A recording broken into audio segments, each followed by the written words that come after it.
never seen a drought this bad since I've been here. So.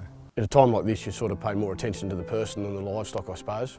I'm fortunate in that babies are still being born and birthdays still happen for children, but there's definitely a downturn. We're just not seeing the foot traffic. At the moment, there's a lot of people talking about selling cattle and cattle being poor and money being tight and all that sort of stuff. I think the misery's yet to come for here because we have no water in the dam, and people are concerned about having no crop or having a very ordinary crop and what's going to happen next year. Most people are quite stoic and most people struggle with day-to-day stresses, I guess, and anxieties. But I'm starting to see a lot more people mention the word drought, which tells me that their stress level related to drought has actually increased.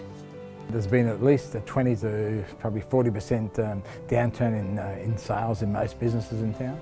We're at the verge of looking at cutting costs as much as we can before we reduce labour. The population's falling because people are losing their jobs. It's just such a big cycle effect of if the jobs aren't there, then the families move, then there's no foot traffic in town, and we all get affected. Certainly, yeah, they don't foot buy magazines and that sort of stuff where they've done in the past, so that affects them. They can't waste money on those sort of luxuries, as they call them now, so they struggle to survive. That's the issue.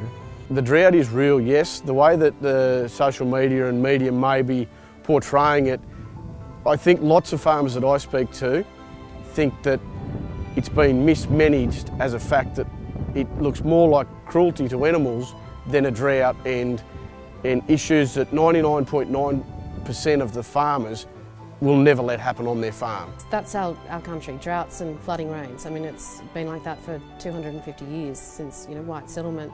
It's not going to change anytime soon, and we do know it is going to rain again. It'd be nice if that was, we were able to say when it's going to rain again. The drought doesn't just happen overnight. So the drought's been rolling along out west, particularly in the central west as well, for a really long time. And it's only when it gets to a really critical level, when we see the pictures of the animals dying in the paddock and we see the farmers with the tears and critical response level, that there's any kind of media or any kind of support. Authorised by Malcolm Turnbull, Liberal Party of Australia, Sydney.